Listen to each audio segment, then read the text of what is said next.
Hello everybody and welcome to another nightly Read Aloud with Dr. Ivey. Today is Monday. Happy Monday, the start of another beautiful week. It is Monday, June the 1st, 2020. And tonight marks the first night of our 12th and final week of nightly Read Alouds, night number 56 of Reading with Dr. Ivey.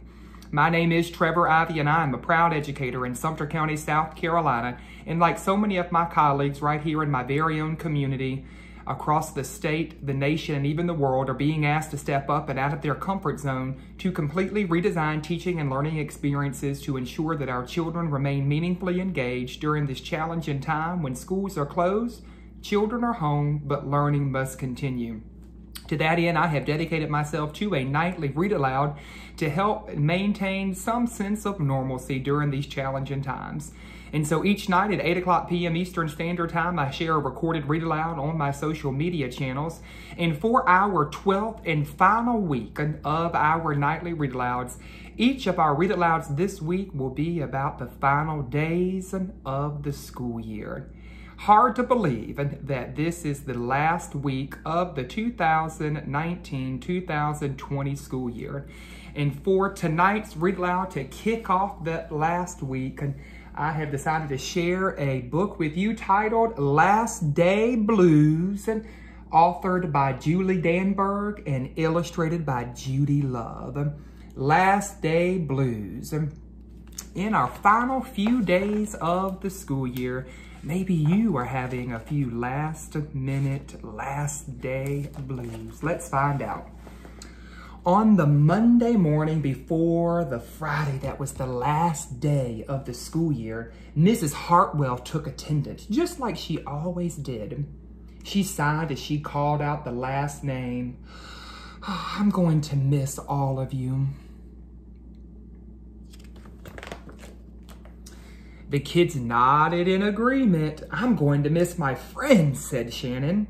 I'm going to miss Daisy, said Dan. I'm going to miss chocolate, milk, and pizza for lunch, said Joe. Everyone felt a little blue thinking about the last day of school, even Daisy. That afternoon during recess, the students talked as they hung out on the jungle gym. Mrs. Hartwell said she's going to miss us, said Alexandra, swinging from a bar. We should get a present to cheer her up, said Eddie, hanging upside down by his knees. I could give her the rest of my sandwich. It's my mom's bologna special, said Josh. Or we could get her a coffee cup or a new pen, you know, the kind with feathers and beads on it. The students thought and thought, but couldn't come up with one single idea that they all agreed on. We'll think of something tomorrow, Eddie assured everyone as they lined up at the drinking fountain for water after recess.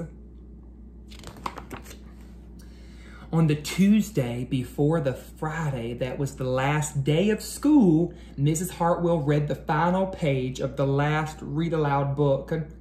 I'm going to miss circle time, sighed Mrs. Hartwell. I'm going to miss science, said Emily. I'm going to miss seeing Mrs. Hartwell wear her safety goggles during science, said Chat, giggling. And so before they got too sad, Mrs. Hartwell put on her safety goggles one last time, just for fun. Oh, we definitely need to cheer up Mrs. Hartwell, said Andy during recess as he jumped out of a swing. Any ideas about a present? Eddie asked. Nope, they all answered back in unison. On the Wednesday before the Friday that was the last day of the school year, Mrs. Hartwell brought in her super duper sugar cookies with extra frosting. I'm going to miss snack time, but I can't wait for barbecues by the pool, said Jack. I'm going to miss recess, but I can't wait to play hide and seek after dinner, said Alexandra, and stay up all night. I'll miss school, but I can't wait for summer vacation, said Josh. The class discussed their summer plans and drowned their last day blues with another round of milk and sugar cookies from Mrs. Hartwell. I don't know whether to be happy or sad today, Andy said at the minute they all arrived at the jungle gym. Mrs. Hartwell is sad. She's really sad, said Olivia. She doesn't want the school year to end at all. While we're swimming, she'll probably be reading her old lesson plans, said Walker. And while we're playing, she'll be trying to remember the fun times we had this year, said Dan. And that's when an idea zip-zapped and zinged through Eddie's brain. I know exactly what will cheer her up, Eddie said, jumping down from the jungle gym.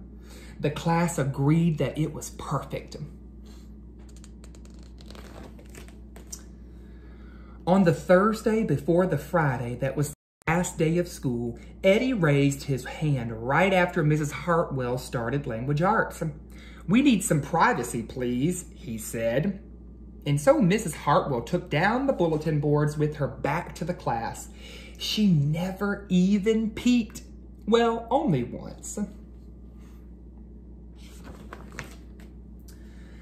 On the morning of the Friday that was the last Friday of the school year, the students dashed into the classroom. They snapped open the shades for the very last time. They did their chores for the very last time. They fed Daisy for the very last time. And as soon as the bell rang, they couldn't wait for Mrs. Hartwell to see her present for the very first time.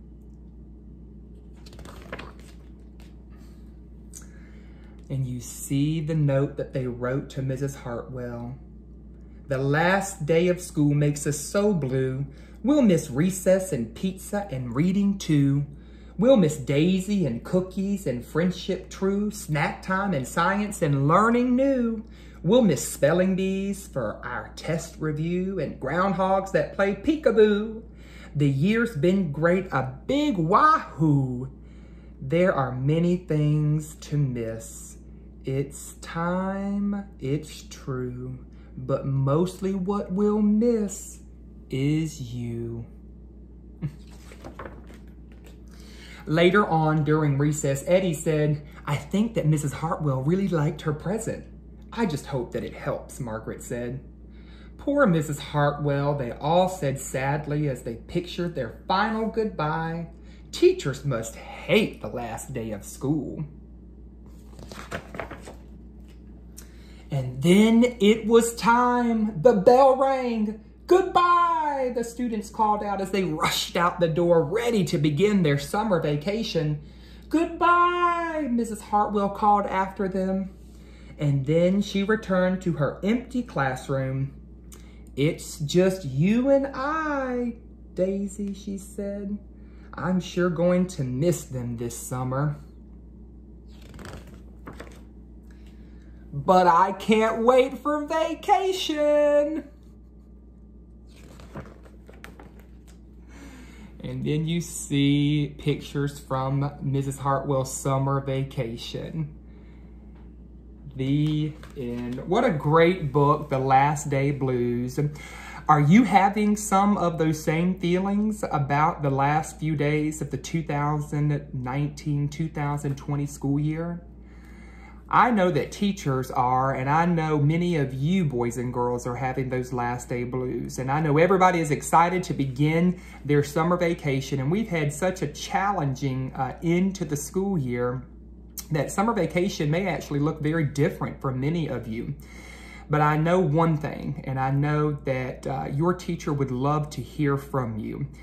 So if you have the time to take and write your teacher a note, just like the boys and girls in Mrs. Hartwell's class did, I know that it will have a very special meaning near and dear to your teacher's heart. So take a moment to write your teacher that note, send them an email, send them a letter, drop it off at the school if you can.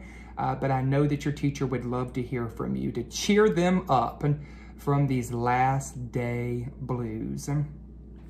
Well, boys and girls, before we say goodnight, before we brush our teeth and wash our hands and get into the bed, let's take a moment to engage in our nightly reflection with our 4 questions. Question number 1, what was your most favorite thing about today? take a moment to share with your parent, your older or younger sibling, fuzzy friend, or if no one is around you, take a moment to share out loud with yourself. What was your most favorite thing about today? Question number 2. What was your least favorite thing about today? Question number 3.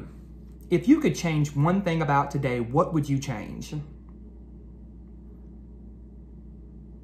And last but not least, question number 4. What's one thing that you hope is going to happen tomorrow?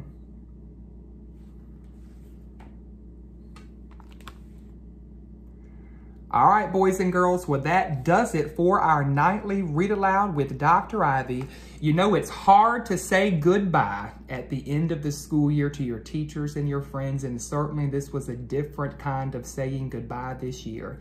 But make sure that you take the opportunity to say goodbye to your teacher in a very special way. I hope that you have a good night, boys and girls, and I hope that you'll tune in tomorrow for our next nightly Read Aloud as we continue with our theme of the final week of the school year with a few of those blues that you might be feeling. All right, we'll see you tomorrow. And remember, if no one has told you they love you today, if no one has told you that they care about you today, I'm here to tell you that I love you and care about you so very much, boys and girls. Have a good night. We'll see you tomorrow.